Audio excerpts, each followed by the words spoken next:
Play voicemail. Message 1. Hey, this is Dave. Stop. Delete. Message 2. Hello, Mr. Carlson. Your reservation request for February. Stop. Delete. Message 3. Yeah, Terry, that meeting at 4 has been moved up to noon. Call me as soon as you can. Warning. Breakdown imminent. CardTrack recommends immediate service. Oh no, my meeting.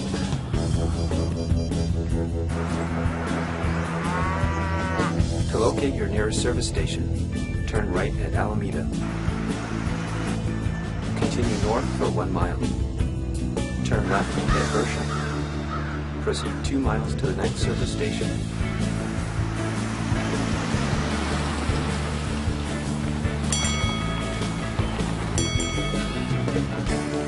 Hi, Hi. Terry Carlson. Yes? CardTrack alerted us you're on your way. I've got your paperwork ready to go if you'll just sign right here. Great. Well, I guess all I need now is a cab. CardTrack has arranged for a cab to pick you up, Mr. Carlson. I guess all I need now is $1 million. Can't blame a guy for trying, right? Welcome, everyone, to CXps 2022. It's so honored to have all of you here. You know, wouldn't we love to have the kind of client experience or to be able to deliver the kind of client experience to our clients like we just saw? Where not only are we helping our clients anticipate problems, we're helping them navigate around those problems, and we're not just solving the problem, but we're helping them achieve what they were trying to achieve. And that's what we're going to be doing here these next 2 days. We've got a great cast of speakers and workshops and panels of peers in the professional services industry sharing their stories of how they're doing these kinds of things and really innovating to push the boundaries in their business. It's been 3 years since we've had an opportunity to get together, and since you've been gone, so much has changed. And I'm not just talking about the pandemic, but if you remember, 3 years ago in our 2019 opening session, I shared this slide that professional services firms are increasingly looking to client experience as the most important approach to marketing and business development. A 2019 survey, members of SMPS stated that within the next 3 years, CX would be their #1 single most important approach. And look around at what's happening in the industry. That has come true so soundly. 4 years ago, 5 years ago, you couldn't go to a conference and mention CX and have anyone know what you were talking about. And then 3 years ago, there's a murmur. And now that we're back on the conference circuit, you can't go to an event and not see an entire track dedicated to client experience. So the experience world is here, and you're in the right place as the only venue to mix with and hear from your peers to learn more about client experience in professional services. And everyone's talking about client experience today, which aligns with our vision for the CXps community, why we're here, why we produce client experience in professional services. We want to see CX become a core business function for all professional services firms. And that doesn't happen without community, without CX leaders like you, bringing your best ideas, sharing with each other, and advancing the art. So that's really what this community is about. Though our numbers are a little smaller than they were in 2018 and 2019, we have more peer case studies being presented this year than we've ever had before. So that tells me you guys are out there in the trenches doing the hard work, learning lessons, sometimes easy ones, sometimes hard ones, and you're coming back here to share your stories to help your peers on their journey. And I love that about this community. And I love that we have engineers learning from lawyers, and lawyers learning from architects, and architects learning from accountants, and construction and technology. It's a great opportunity for us to get outside of some of our bubbles and learn from each other. So I do want to do a little bit of housekeeping before I get into the rest of the content for this morning. A huge thank you to our sponsors, Brain Consulting. Brain, where are you guys? So they got a cool little session right before lunch over here in the D breakout rooms on how they do pricing completely differently than all of their competitors and the impact that has on their client experience. So a great little quick hit topic if you care about pricing and want to hear how someone else just like broke all the rules and is doing it differently. They got a great little case study on that. And then Zweig, Chad from Zweig Group is back here. We'll feature Zweig a little bit later on as well. They've got a great event focused on AEC, best awards gala in the industry. We'll talk about that at lunch today, so thank you guys for that. And we have Accent Imaging, who did all of our print, and a couple other firms here, as Wright graciously has agreed to fund all of the video for this week so we can capture our breakouts and everything else. So huge thank you to A&E Engineering and their leadership on this. We're really going to talk through the trends. A lot's happened in the last 3 years. Again, 3 years ago, people were just really starting to talk about CX. It was on people's radar. It was, we're going to be doing that. And now everybody is. So I just want to walk you through some of the things we've learned in the meantime. So we'll start with the rise of the CXO, the fastest growing leadership title in professional services. Has CX in the title. CXO, Director of CX, CX managers, CX coordinators. So firms are hiring CX leaders now. So just to understand who's in this room and where we are, everyone will get your cell phones out. So we're going to ask our first question. Does your title include CX?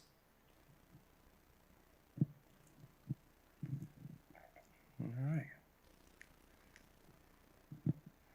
So what we're seeing is still a lot of hybrid roles. We have a lot of marketing directors, a lot of other leaders that are also doing client experience. Don't be surprised in the next few years if you start seeing opportunities in your firm and in the industry for CX leadership roles. And so be thinking about, if you're in one of these hybrid roles, what do you want to do with that? Where are your passions and your interests? And start looking for some of those opportunities. I know at least one person in this room just moved from a marketing manager role to a CX manager role, and excited, I'm sure. So be looking for these opportunities as you go forward. Some research from this last year, about the last 12 months or so of data. We've helped hundreds of professional services firms collect millions of data points from their clients. And what we're seeing, 4% of clients are actively looking for new service providers. So 4% of your clients right now are actively disengaged. 1 in 8 has a complaint that they haven't voiced yet. So these numbers are actually down from where they were just a couple years ago. As firms are leaning in on CX, as firms are improving their experiences, we're seeing some of the failures and some of the gaps decline. And we are still seeing first-time clients are 4 times more likely to churn than a client who's done at least 2 projects or 2 engagements with you. So if you can get a client to a second engagement, you tend to keep the client for 6 or 7 years. So we got a big theme this week on client onboarding. We have a client onboarding panel this afternoon.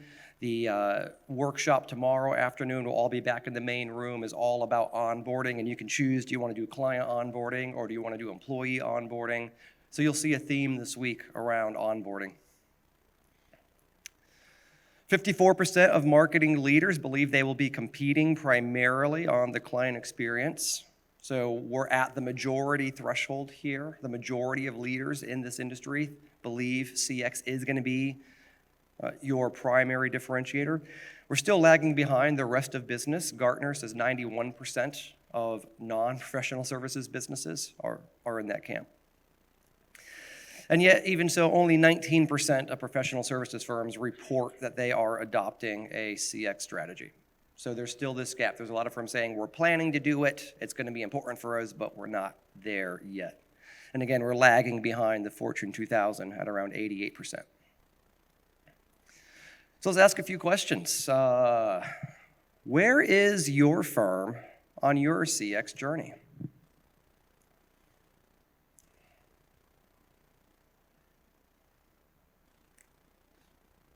So those of you speaking, this is for you, so you can understand who your audience is and who you're talking to this week.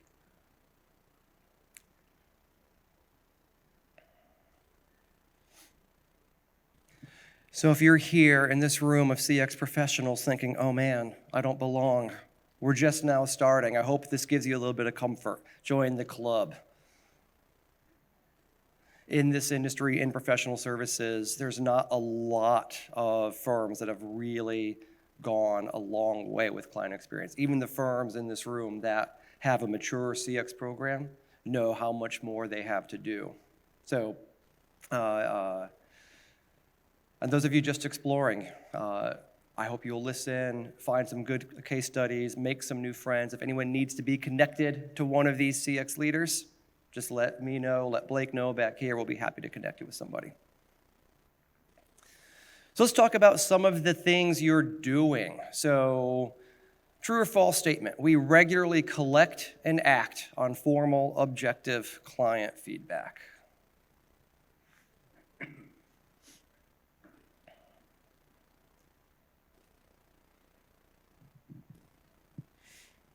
All right.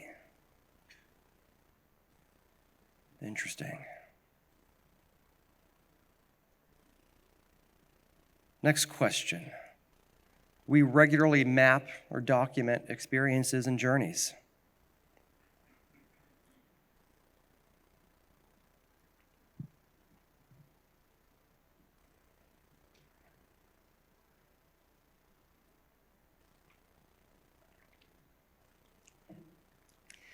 And I'm asking these questions because when you look at the research outside of professional services, what are the behaviors, what are the tactics, what are the tools that businesses are using to manage customer experiences? These are the kinds of things you'll find as very commonplace.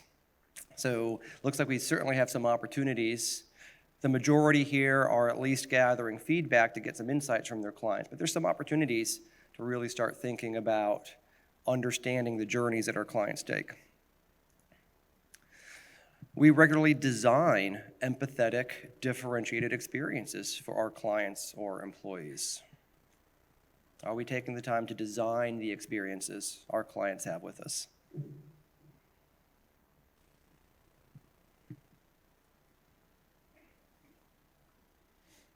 That was a little closer. A little closer. All right. CX thinking is enculturated across our organization. Have we achieved that status where everyone in the room is thinking about their clients when they're making decisions?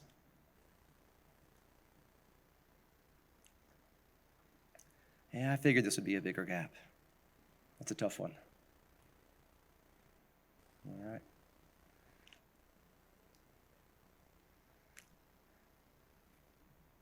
We have a documented CX strategy that supports our business goals.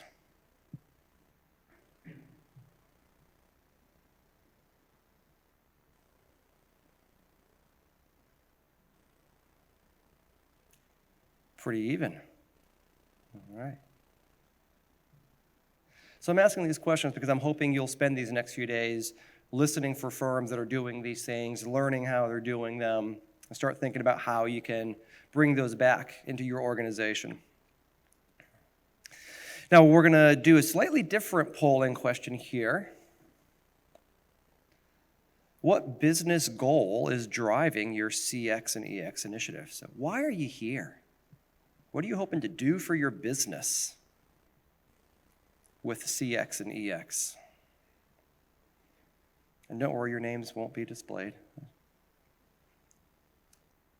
Client retention and growth, 5-year strategic growth plan, customer acquisition, sensing a theme here, more customer acquisition, be prepared for the economic downturn, growth and differentiation, sales growth. Anyone here not for growth?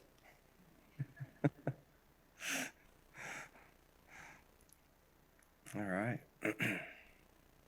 Ooh, customer obsession. I like that one. Drive loyalty, continued client growth, growth through differentiation. So speakers this week, looks like your audience wants to hear how you're using CX and EX to drive growth. So that'll be a good theme for us to talk through these next few days.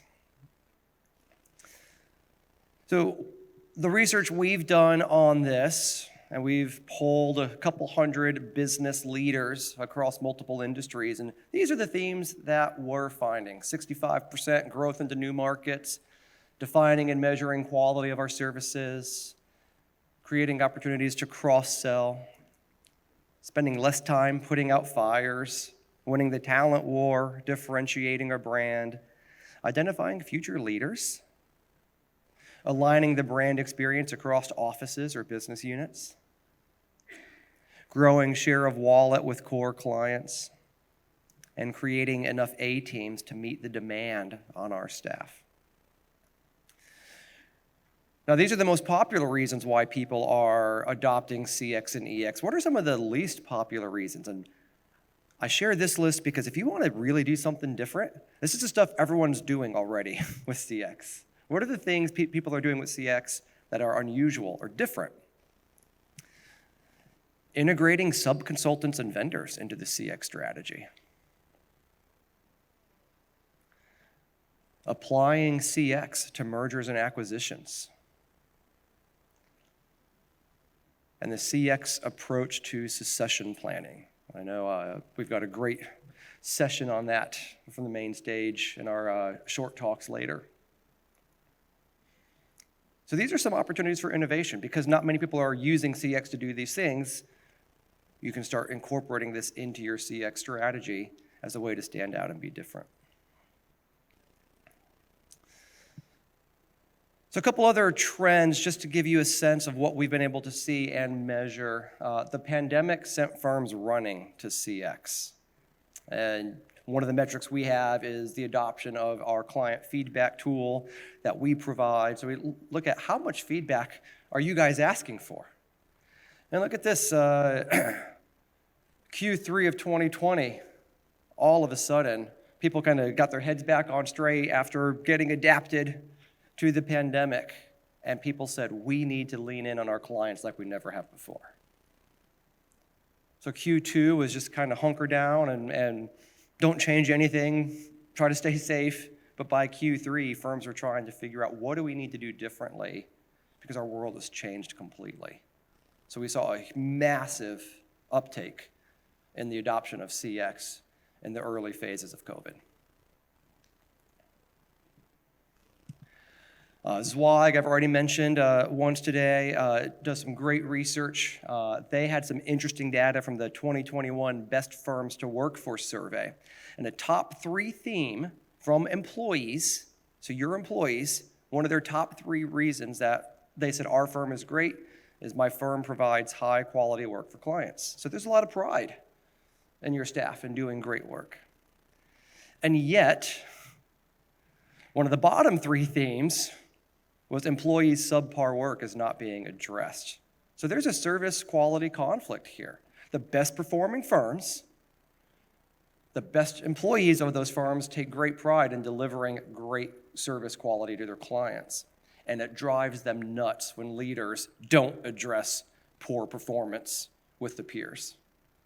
So I think this is a tough leadership challenge. And it really goes deep into how you as leaders drive client experience adoption throughout your firms. Are you going to allow people to not embrace client experience? Are you going to live with subpar performance on that?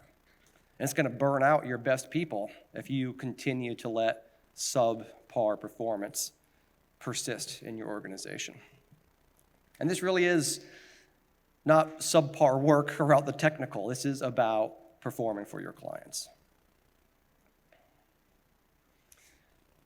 I'm going to roll through a bunch of other trends here. Again, we've got about 2 million data points in this collected from actual client surveys. So this first trend is looking at the average surveys over time. So we see over the last 5 years, across generally the same base of firms, there's a strong upward trend in the amount of feedback you firms are asking from your clients.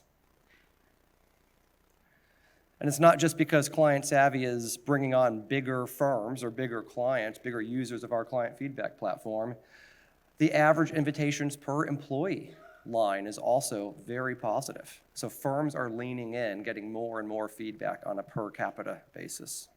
Firms are spreading feedback around. So looking at the number of average unique senders, who's asking for feedback. This is no longer something that's just being centralized by marketing. More and more professionals, more and more frontline client managers are getting engaged in the client feedback process. So that's nearly tripled in the last 5 years.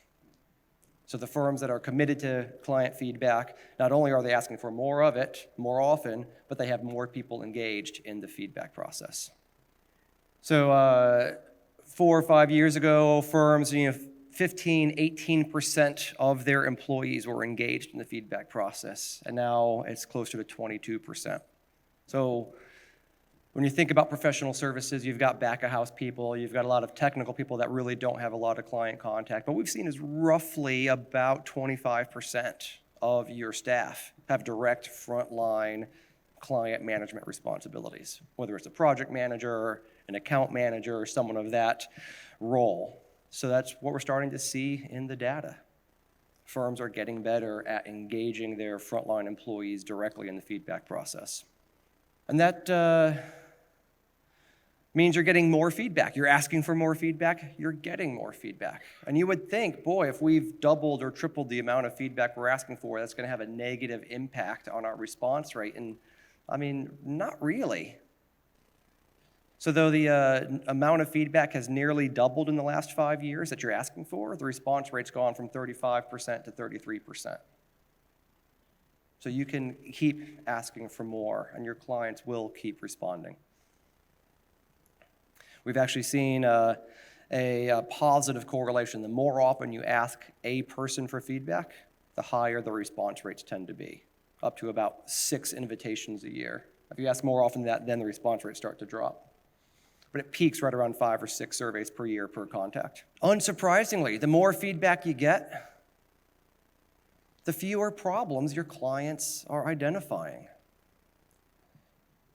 So the low score rate went from about 15% down to about 12% in that time frame.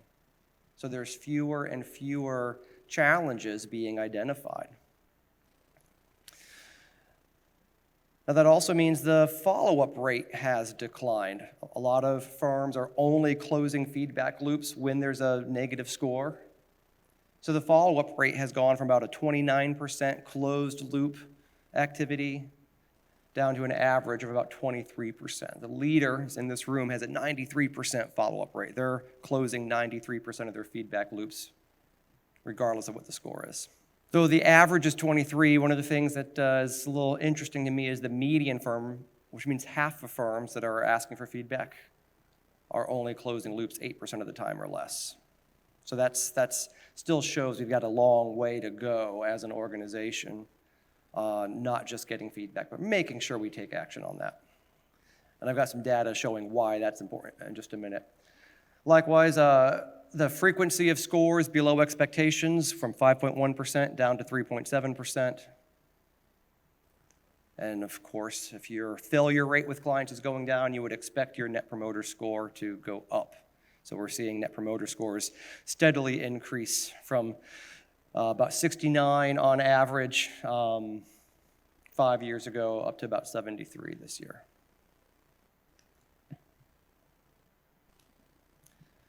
Of course, if Net Promoter Score is going up, you can assume your percentage of detractors is dropping. So it's gone down by about half. So most of that increase in Net Promoter Score has been really minimizing the number of detractors that you're creating.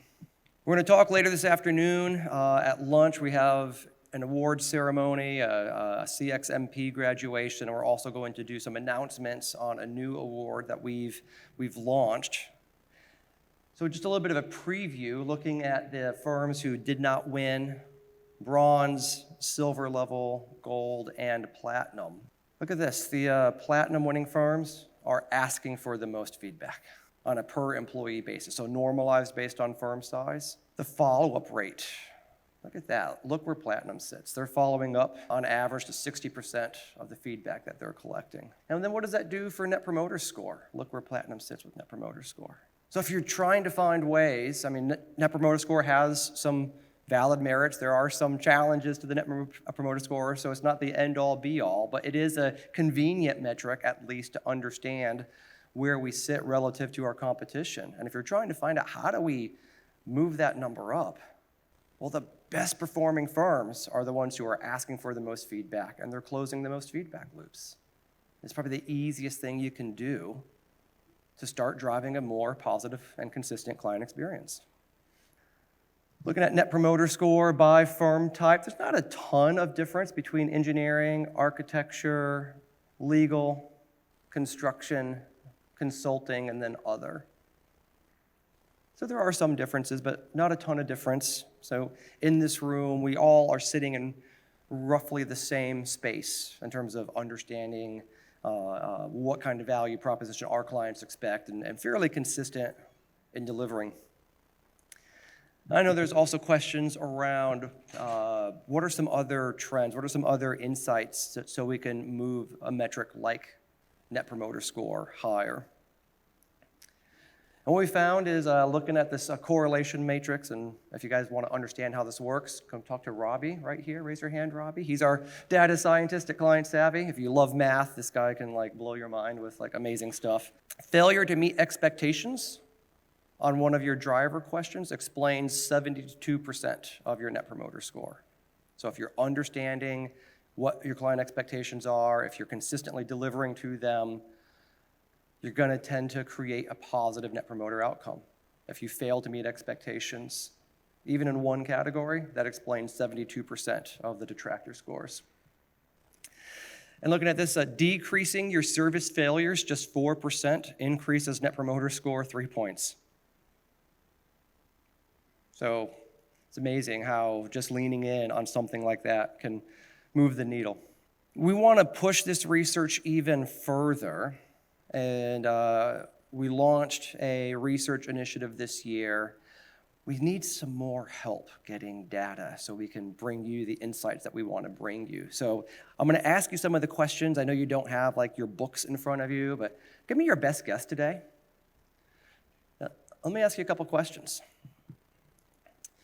Compared to 2020, our 2021 revenue, did it grow faster than your peers? Did it keep pace with your peers? Or do you feel like you grew slower than your peers?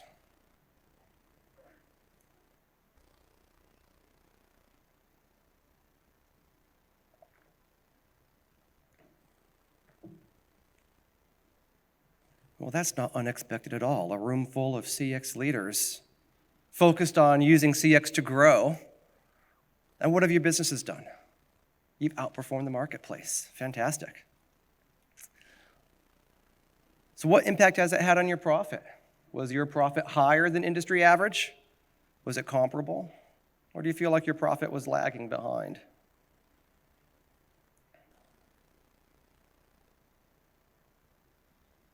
All right. Well, that's interesting. Sometimes growth can be expensive. There might be some work that we need to do looking at our CX programs and figuring out how do we leverage CX not just into growth, but into the profitable kind of growth that we ultimately want to sustain. How about your proposal or pursuit success rate? Do you feel like you outperformed your peers? Were you winning more of the pursuits that you chased? Were you in line with your peers, or were you lagging behind?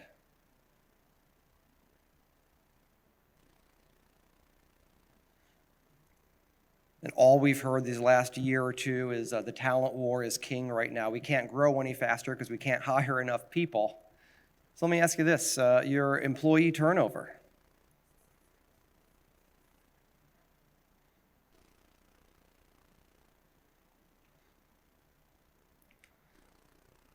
All right, so it looks like there's some opportunity to take our passion for CX and maybe turn it inward towards some employee experience as well. But it is good to see that at least on some of those negative outcomes, we're not seeing nearly as much of that here in the room. So here's my question. This is all great, but to really bring meaningful insights, we need your help. So would you be willing to complete a more comprehensive survey to provide deeper insights into how CX and EX impacts your business? And I'm not above begging and pleading. So, I mean, if you need me to, pick C, and I'll beg and plead. There's really not good research on this in this industry. John Goodman's, I know you've done a ton of research on the link between customer experience and business outcomes and all kinds of other businesses. Have you seen strong correlations between CX and business outcomes? Absolutely, absolutely. And you've got hard metrics and data on that. We don't have that in professional services. There's no one who's driving that research. So I'm here today saying we want to make that happen this year, and I want to be able to report back to you. I think we all need that information, especially as we're trying to get funding, as we're trying to get buy-in, as we're trying to fight for attention from busy executives who are trying to balance multiple competing priorities. The more data we have on how CX and EX impact our business outcomes, the easier it's going to be for your leaders and your staff and everyone else to get behind what you're trying to do with client experience. So we have a few minutes left before we get ready for the breakouts. What questions do you have? Any questions? Throw them up here. We're going to be using this Q&A mechanism multiple times for our panels, for our big ideas, and for our keynote tomorrow. So if you put a question up here, you'll be able to see everyone else's questions. You can upvote the question you like the most. Makes it a great opportunity to make sure we're getting the most important questions asked. Are we recording each session? Yes, great question. We are going to record everything except for the long format workshop. So there's workshops this afternoon and then a workshop tomorrow afternoon. Those just really don't translate well into film, but all the breakouts will be recorded, all the main session will be recorded, and we'll be releasing those. Those of you who are here probably have heard by now, CXps has gone beyond a conference and into a community. You have a membership. And so members will have access to all of those videos, and you can certainly share those back home with your teams. Let's see. How can we access the data points you just mentioned in the presentation? That's super easy. If you want to email me, if you want a copy of the slide deck, I am happy to share the condensed version of that with you. Ryan@clientsavvy.com. Shoot me an email. We'll get you that slide deck. So thank you very much.